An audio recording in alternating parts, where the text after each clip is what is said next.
Malcolm says he misses his old high five system. Yeah, me too. I love going out and buying a turntable. I just, I'm telling you, there's a resurgence going on. I'm talking to people that do this. They're saying vinyl is coming back. Yep. I'm not sure why, but it is. And you Um, know what? I knew it would as well. yeah, I knew it would. All it required really was an improvement in the technology, in not only an improvement in creating the vinyl acetates in the first place, the master acetate, right, that it improved because you lose such a lot from, when you make the master disc to mass production for vinyl. right. You lose such a lot. But with the new microgroove technology and using lasers to cut the master acetate now, you lose a lot less. They've basically kind of like taken the concept of how you burn a master CD disc, a Right. master image disc for a CD, but kind of like adapted that idea and that concept for making a vinyl record. So you really don't lose quite so much top end and low end information that you used to. Yeah, and now I start to find out now it all comes down to what types of pressings, and every pressing sounds a little different, and what plant actually pressed the record, and for what you just said, because Yes. sometimes what they did is after they pressed so many records, they would get rid of the master plate and have to cut a new one. It can only make so many vinyl records because of that loss. That's exactly right. Yeah, by the time you get to like the 50, I think it's the 40th or 50th cut, you have to cut a new master disc from the master tapes, which means second generation printing is going to be different to the first generation printing because often you're dealing with a different cutting implement as well. Right, different person running it. I mean, everything's different. And Yeah, so yeah, so there is a whole, for people that are into collecting vinyl, it's a whole thing. It's not just, well, just go find a copy of it. There's so much more to it than that, and how far you want to get into it. And the other thing I learned is like a lot of these reissues, they don't sound as good. And a reason why they don't sound as good, now you got to research every particular uh, record or CDs, because a lot of these new vinyls that they're putting out, what they're doing is they're taking them from the digital file and cutting them to vinyl, that's correct. which is not the same as going back to the analog tapes and remastering and cutting them. And certain artists do it and Yep. certain artists don't. And when you start to learn that, and again, I've listened to a couple of records that I bought some reissues on the thicker vinyl, what they call 180 gram, is it? Yeah, 100 gram, yeah. which is heavier, it's supposed to be more high fidelity. But certain artists, you listen to that, and then go back and compare it to the one from the 70s, and the one from the 70s sounds different, Yeah. considerably different. Some of that is to do with sometimes the master tapes are lost. Yeah, yeah, So or yeah, maybe, yeah, yeah. I'm sure that's what it is, or for whatever. And it's probably cheaper too. It's cheaper to cut it from a digital file. It has to yep, be. So there's got to be yep. some cost there as well. So yeah, it's a whole thing. But it's Like some of the Steely Dan reissues that came out when they remastered them for CD, like Gaucho had to be done from a second generation mastered tape because the original masters nobody knows where they are. they're In stolen or fact, something, as right? far as I know, Donald Fagen is still running a campaign to try and locate the original master tapes from Gaucho. Really, Yeah, that's somebody has them somewhere. I mean, they found the Royal Scam ones. They were in somebody's lockup. Who hmm. somebody that had been an engineer at ABC Dunhill had kind of left the company and left with the Royal Scam master tapes under his coat. Look at that. So and he was just like, yeah, I'm going to turn them in because they obviously need them, and Right, so right. you know Yeah, Donald I think basically sold a whole bunch of stock to purchase them from this particular individual. yeah. It's a whole world when you start going down this road. But like I said, for me, it's fun. Yeah, Let's see. Andy says old vinyls did not carry the bass well or the highs above 10K. Right. Well, vinyl is warmer sounding, and yeah, a lot of it also has to do with the cartridge and the stylus, the tone arm. There's a whole. I'm learning all this. There's a whole thing. It's yeah, a whole. It's a system. A CD you throw in the player. It doesn't even matter what player you put it in. Put over a pair of speakers. It sounds the same. Yep. And if you give me the CD and put it in my CD player, and then you bring it to Johnny and you put in a CD player, the only thing it really changes is the speaker and the listening environment. But the CD sounds the same. If you take a vinyl record and put it on two different turntables or two different cartridges and two different styluses or two different tone arms, it's a whole thing. You know, it's a system. You know, it's a whole system. It's a whole combination of things to make that thing sound as good as it can. Yeah. Or can't. You know, depending on how you look at it. Yeah.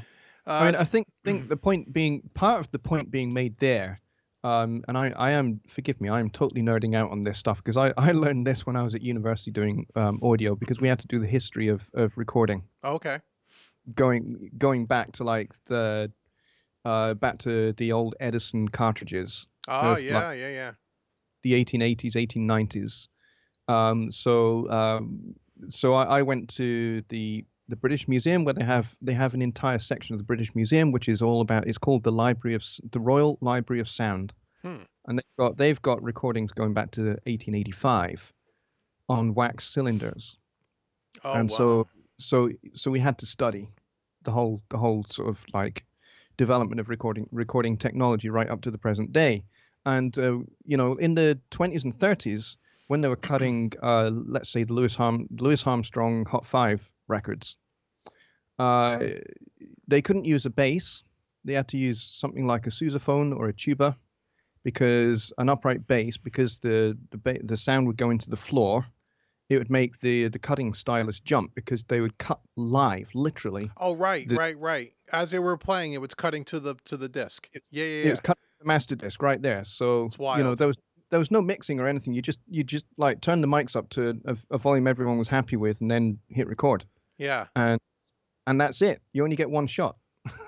Yeah, you have to nail the chart, right? But which is a lesson all of its own. But so they couldn't use an upright bass, because it would make the cutting stylus jump. That's unbelievable.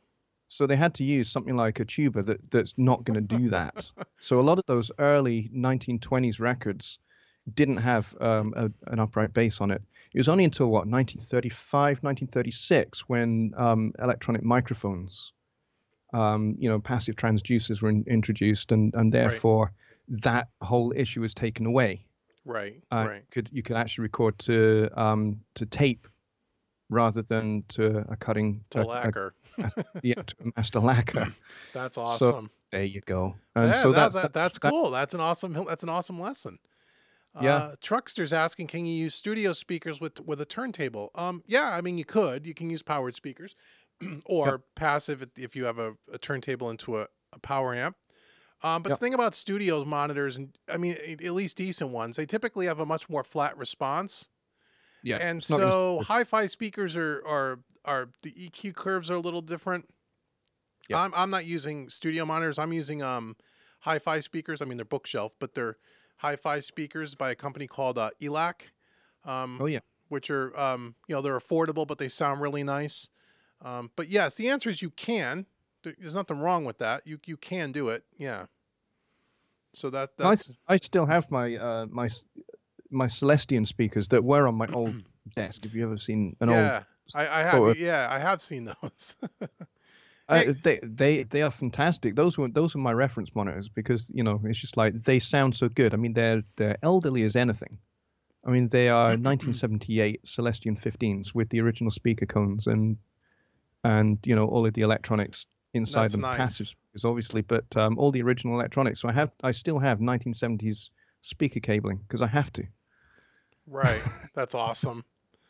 Woodby says, hello, Dave and Johnny. Hey, Woodbeast, how are you? Good. Thanks for stopping in.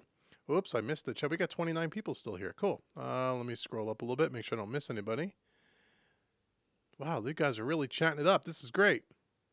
Larry asks if there is a plugin to simulate vinyl. Yes. There are a couple on the market. Waves makes one. Yes. I almost bought it the other day, but then I thought, I'm never going to use this on a record. But there actually is, and it actually adds the little clicks and the pops and the things that you hear on a vinyl record, which is really dust and static. Is really all it is. But yes, they do.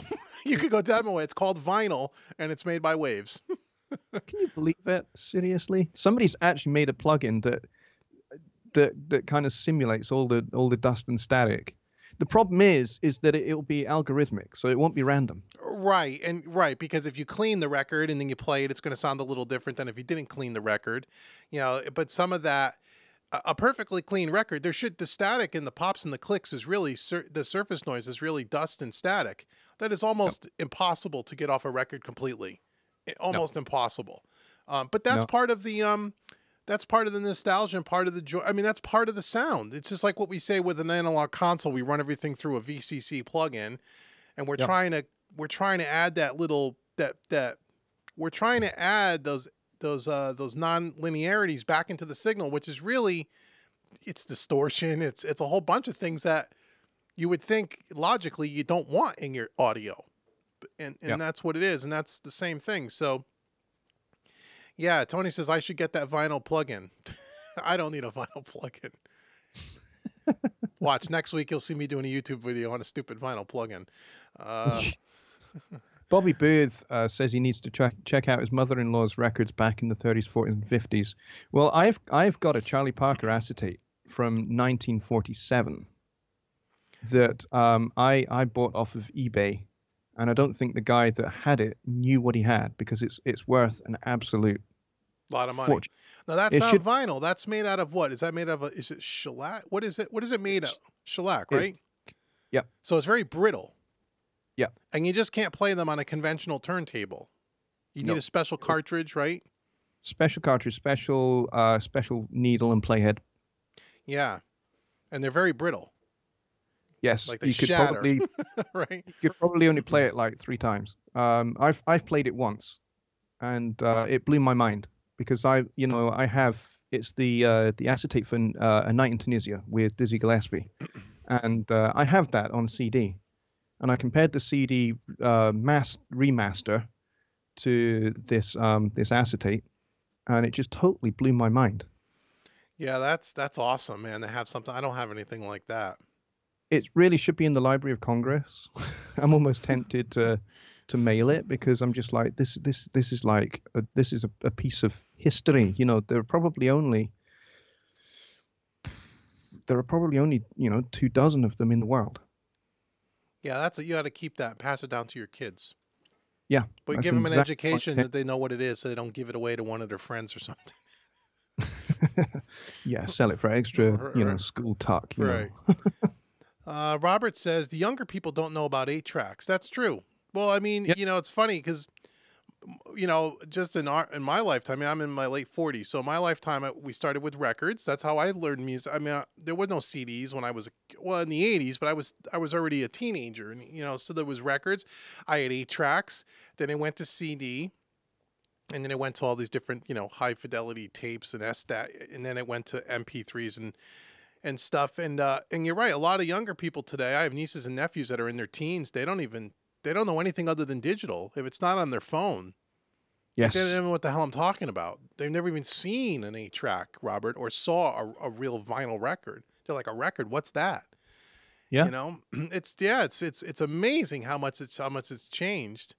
Yeah, Yeah. it's pretty wild, Exactly. I think my very first recording device was a 4-track reel-to-reel tape machine. Yeah. I made my first record on that. You could still get those. People still buy reel-to-reels. They're Yes. expensive though, and I hear they're really problematic, right? With the tape heads, and there's all kinds of.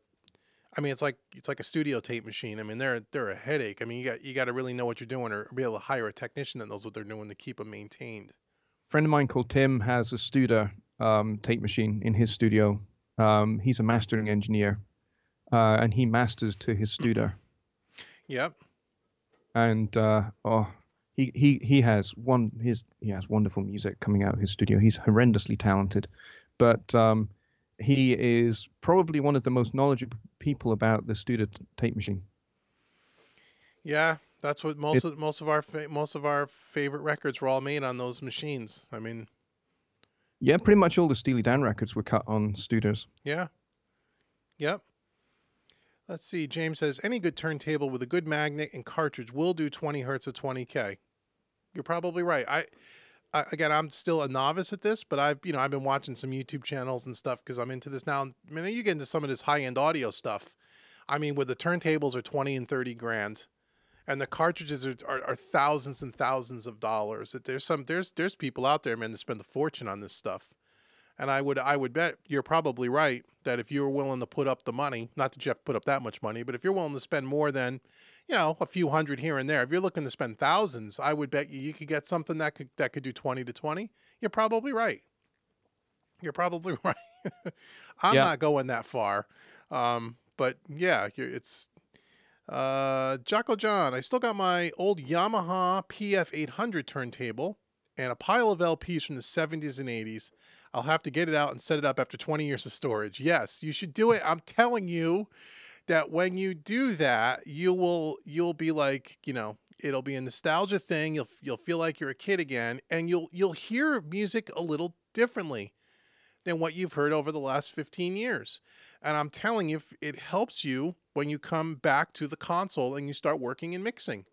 It does. Yeah. It really, really does. And you're not listening to music from an engineer perspective anymore. Now you're going back and listening to music as an appreciation as a fan, and you listen to it differently. You just do. Yeah. And so, yeah, I would recommend you do it. I think you'd love it. I know I did. Let's see. Andy says, I've got my original 78 of the House Rent Blues by Johnny Winter, from the 40s, I think. Very old. Wow. Tony Graham says, I love my old Jim Croce records. Yeah. Leroy Brown, Big Bad Leroy Brown. Yep. Right?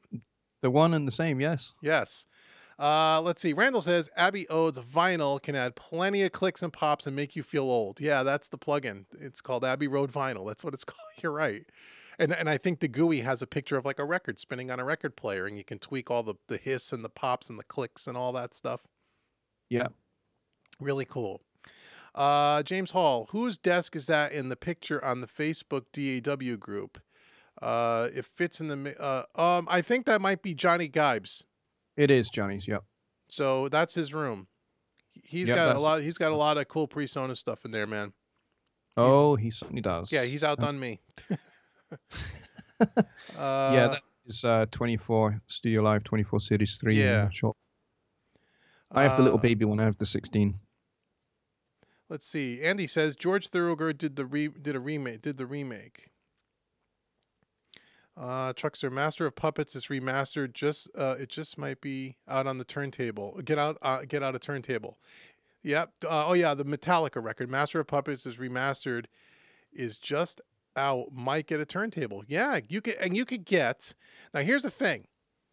So now we're talking about records. Yeah, well, you know what? This is great. This is cool. This is talking about something different. So when I went and bought my turntable, here's the thing you want to do. You don't want to go out and buy a $99 turntable. You don't want to do that. Now, I'm not saying you got to spend thousands. What I did, and you can do something different, is I wanted to get something from the 70s. And the reason why I wanted to get something from the 70s is because I grew up in the 70s. It kind of reminds me of when I was a kid, and I kind of set up, you'll see it in my studio tour. Behind me, you can't see the lights are out. It's kind of a 70s vibe. It's got the 70s kind of carpet. It's got the old vintage leather chairs. It's got the wood grain. It's 70s theme. And stuff in the 70s and in the mid to late 70s and into the early 80s, a lot of that hi-fi equipment was built really, really well because that was the thing back then. And companies like Sansui and Pioneer and Sirwin Vega and a few others really made Yamaha. They really made really good stuff. And when you grab the knobs, everything's made out of metal. Nothing's cheap plastic. It's all analog inside. There's no digital conversion, this, that, and the other thing. So you could get that stuff. And it's just made of better quality. When you're talking a turntable in the $300 to $500 range, you could buy a modern turntable for $300, and you probably don't want to do that. If you're going to spend less than $500, buy something vintage. Go on reverb.com, go on eBay, try to find someone there's a lot of places that refurbish this stuff, and they refurbish this old stuff and sell it. And that's how I bought mine. Mine was completely gone through, new belts, all cleaned up. and I was able to get my Pioneer turntable for I think $325, and that was shipped. And it doesn't have a scratch on it, and it sounds great.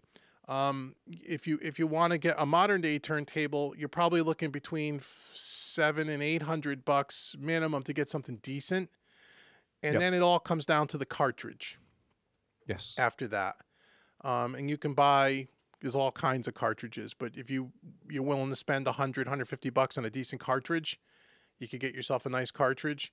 And then you'll be much happier with the way the record sounds, because what I learned is if you go cheap route, you're going to put on the record and go, why did I ever do this? It sounds like crap. And then you're going to think it's because vinyl doesn't sound good. And it's not.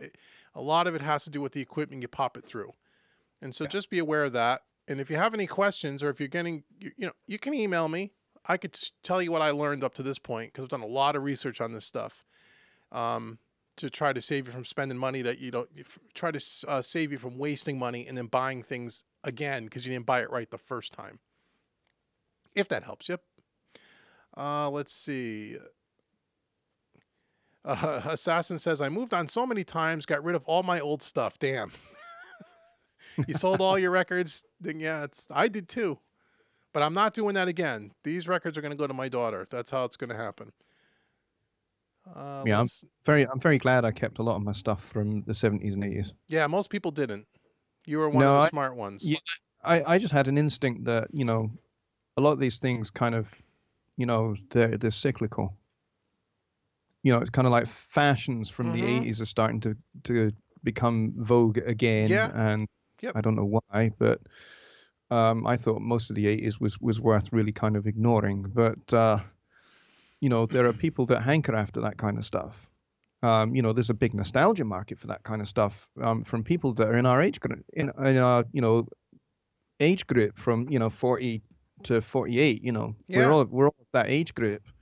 And so we're all hankering after stuff from the late 70s and 80s. So there's a massive market for it. Yeah, there sure is.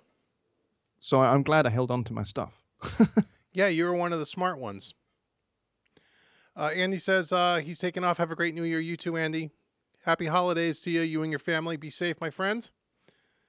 Let's see. What else you guys got going on out there? Anything else good? We still got 29 people here. That's really cool. Assassin says that he loves my drumming course. Thank you. Much appreciated. Yeah, it was good fun doing the MIDI drums made easy. Yeah, those were good courses. Yeah, it's good. Woodbees. Dave, I got my daughter, I gave my daughter every Beatle album ever made on vinyl and 45s and EPs. Awesome. That's awesome. I got my eye on a Beatles box set because I don't have any Beatles records, but it's expensive and I'm really just trying to, I know sooner or later I'm going to buy it. Yes. And you've got to get as early a generation copy as you can. Yeah. And that's where the expense is, trying to hunt down a first or second generation. Yes, that's what I'm finding buying the vinyl. Because like I said, you could buy the stuff all day long, but if you want the stuff, the original stuff, in good condition now, mind you, because these things are now 40 some odd years old, 50 years old in some cases. To find it in good condition, that's what happened with because I want the artwork in good condition, I want the record in good condition. And hunting it, hunting it down is part of the fun, right? It's kind of collecting. It's like if you ever collected sports cards when you were kids, it was trying to find those missing piece cards, right? Same thing. Because you can easily just go out today and just go to Amazon.com, pick an artist. They reissued the vinyl on everything. If you don't really care and you just want to have it, that's the way to do it. But for me, part of the fun was trying to find, the original pressings in good condition. And they cost more, but they're still pretty reasonable. I got to say, comparatively speaking, considering guitars and guitar pedals and studio gear, records are not that expensive when you look at it that way. I mean, I bought, like I said, that Allman Brothers, Live at the Fillmore, which is a double album on the original Capricorn label from 1973. And I paid $80 for it, but this thing looks like it's never been used. Now now that record you can find, they're all over the place, but they're all beat to hell. Why? Because that record was extremely popular and people played it. And Yeah. so it's been in and out of the sleeve a million times. The sleeve's all banged up. The records are all scratched. It's very hard to find one in good condition. And when you do, you're going to pay a lot for it. But Yep. it's the only Allman Brothers I'll ever own. I love it. And it's like, okay, $80 is an expensive LP. It's a double LP. So say it's $40 an LP. The average guitar pedal is $100 and something. That's true. So I'm saving money. That's what I keep telling myself. Oh, let's see. Scroll back up. You guys are great. We still got 30 some odd Very people. convincing. Your argument is very convincing there, Dave. Huh? Your argument is very convincing there. It is. And it's a lot of fun. I don't know. It's all about fun. It's all this whole music thing, right? Tony says, if you notice, cassettes are coming back too. I didn't notice cassettes were coming back, but it wouldn't surprise me. It wouldn't surprise me. See, that was the only technology that I did think was that just didn't have any longevity, because tape will only tolerate so many plays. In fact, I think it tolerates less plays than a vinyl record. It does, because it stretches a lot. Tape stretches a lot. Yeah, you have to do a lot to maintain your tapes to keep them from eventually starting to get wobbly or just developing a lot of hiss. Right. And the thing about cassettes, at least for me, again, it's like the CD. There's no tactile feel. You put it in the player, you hit play, and you got this little thing you can't read unless you have a magnifying glass because it's so small. Right? And so to me, the CD was actually an improvement to the cassette as far as that experience. But but what I like about the LPs is you got the whole thing. You got it's a whole ritual. It's not like a tape where you just slap it in a tape machine. It's not that simple. The nearest thing to tactile you get with the tape machine is with a pencil. Right, where you have to wind it back up because it got all... That's right. That's right. Tony says he got a Thin Lizzy Jailbreak record. Yeah, love Thin Lizzy. Matter of fact, I'm playing 3 Thin Lizzy songs in my cover band. Cool. Love Thin Lizzy a lot.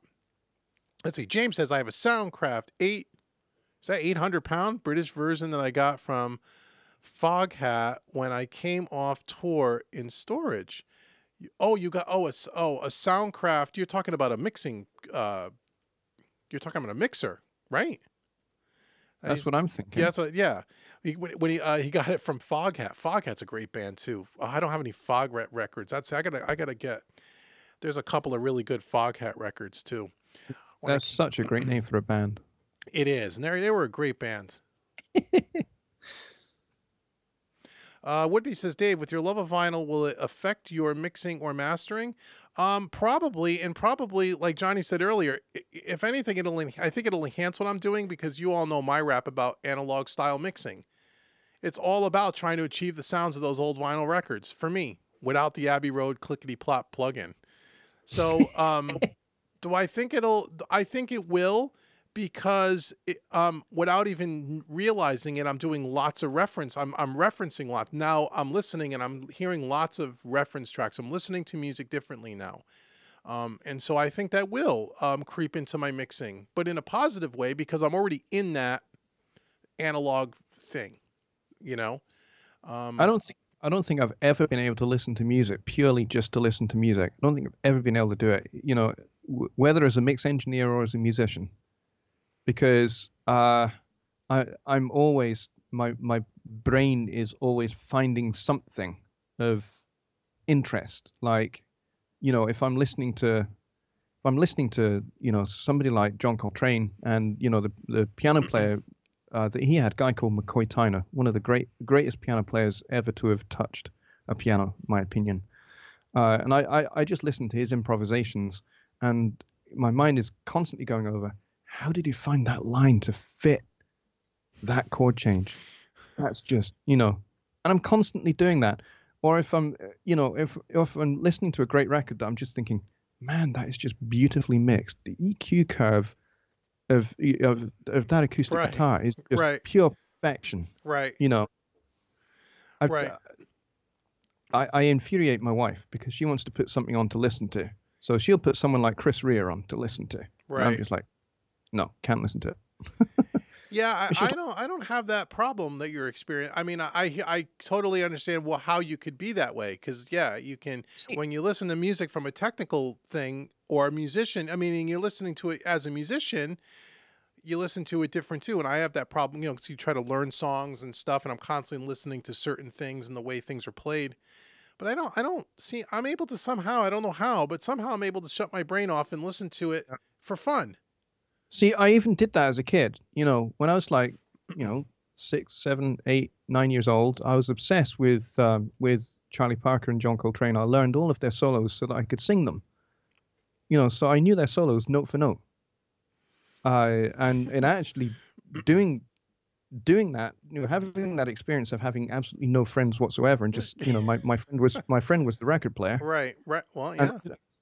and sitting, you know, listening to those great improvisers improvising, and it taught me how to improvise, you know, Right, by sure. osmosis. By osmosis, I'm sitting there, I'm imbibing these wonderful improvisations, and I'm learning them note for note. So by the time I get to the piano, it's kind of there, and it's kind of coming out with my fingers without really anybody having to teach me the scales or the, you know, the Right. related chord changes and that kind of stuff. Right. So, you know, listening to music has been like that for me since I was, you know, still at primary school. Yeah. No, you're right. And the more you listen to it, it just kind of gets into your system. Yeah. You know, it just does. And so, yeah, I think it definitely will affect the way you would mix on certain, if you listen to enough of it, or a certain genre, or you know, as a type of music. I think it definitely will. I think it has to, and that's all. Yeah. I think good. James says, get someone to get someone to eat potato chips while recording, and then you don't have to buy the plugin. Or even better, get somebody that has like a lot of tin foil, and they're quite happy to sit at the back of the studio crackling the Yeah. tin foil, and, you know, just record that, and then just put it on a loop, That's it. There you go. and then just mass market it and make a fortune. Call it Dave Vignola's vinyl. That's right. That's my vinyl plugin. Yeah. That's funny. That's hilarious. Yeah, no, that's cool. Well, I'm glad we talked about records. That's something different. That's cool. So yes, anyone that wants to know anything about that, hit me up. We'll talk about it. Yep. It'll be a lot of fun. Maybe we'll start a vinyl YouTube channel. Who knows? Like, I got time to do that. You know, Learning to mix. learning. It's just too many things going on. Home recording made easy. Yep. Eat your heart out vinyl. There you go. That's your new YouTube channel. Eat your heart out vinyl. Yeah. I'll tell you what, you watch these vinyl YouTube channels, man, they get lots of subscribers, and some of them gets tons of views. Lots of views. I mean, it's a popular topic, much more so than mixing. I can tell you that. Yeah. Yeah, Tony says he has the same problem as John. He's always analyzing the song and can't enjoy it. Yeah, that's too bad. You got to try to break out of that somehow. You know, because, and again, I don't know, everyone's different, right? All of our brains work differently. So you have to find a way to do it. But yeah, if you could find a way to listen to music just for pure enjoyment. Yeah. And not think about, you know, what frequency is, how's the kick drum sitting in the, if you could just listen to it from a fan, I think that'll help you when you get back to the technical. I think it'll help you be more creative, and you won't be so worried about the, you know, the ratio and the threshold, and because, you know, that part of mixing isn't really mixing. Well, we call it mixing, but that's just technical housekeeping, you know, analytics type stuff. Mixing is once you get all that crap done, and now you start moving faders and automation and delays and reverbs. That's mixing, you know? And it's so easy for engineers to get caught into the technical part of things, especially if you're an educator and you teach the technical part of things. And all That's very true. Right? And all we do is talk about, you know, the different, you know, dials on a plugin and what it does and how it technically works, as opposed to just, you know, the creative part of it. And so if you could find a way to go back and listen to music without that, turning that part of your brain off. And I don't know how I was able to do it. I didn't find a struggle with it. And I don't know. And I don't know if it's because it's still kind of new to me, and the records that I'm buying are truly my favorites that I just really loved the music before I was an engineer, before I was a musician. This is the music I listened to. Maybe that's something to do with it. I don't know. But yeah, I hope you can find your way through that, because that, you know. I would like to be able to. I mean, I think possibly in my case, autism has a little hand to play in it, but I would I would like to find a way through it where I can do that. I, I really would, and I think you're right. I think it would have immeasurable benefits for, you know, my my musicianship, my mixing Yeah. skills. Definitely, I think it would make a difference. I mean, I I don't really get caught up too much in kind of all the knobs and everything on a compressor. I mean, I know what they do. I know how to achieve what I want to achieve. But for me, it's more kind of like I adjust it until it sounds good. Mm-hmm. And when it sounds good, it is good as far as I'm concerned. Mm-hmm. And that's kind of how I work. I mean, I do know what I'm doing. I know technically what I'm doing. I know technically how a compressor works and everything. But I don't get caught up in it. And it's very, like you said, it's very, very easy to get caught up into and get Yeah. over obsessed with, what your attack and release are. Right. You know, Yeah, it is. It really, it is. I mean, I think if you get part of what I did to kind of, as I wanted to make sure I was listening to music in a different space. So I don't listen to music where I'm sitting right now. I mean, I'm in the same room, but it's way over there. And like I said, it's completely decored differently and stuff to try to take you out of the environment that you normally work in. yeah, That might be I part think of it. I think that's definitely a big part of it. And then I guess if you could find, like you said, if you go to a different medium, so you're not listening to digital files and you're not looking at something on a screen, but you're listening to a record or holding something. I just think maybe that's a way to maybe break that pattern. Um, Yeah, it probably stimulates a whole different part of your aural, yeah, the aural part of your brain. yeah, at least that's what it's done for me. Yeah. Randall says all the mixes we've been doing with LTM are so good. Oh, learning to mix. Yeah, I've had a hard time focusing on listening in quotes to my mix without starting to sing along. That's good. If you're singing along with your mixes and your mix is probably pretty close to done, stop Yes. twisting knobs. if you're That's if you're able to listen to the song, sing with it, yeah. and you're not going, oh Christ, the high end's not high. If you're able to, if your mind directly goes to singing and bopping your head and you're kind of moving, you're feeling the music, You're it's in the zone. you're done. Yeah. Stop. Save it. Print it. Yeah, really. That's good. Yeah. That's really good, Randall. If that's really going on with you, that's awesome.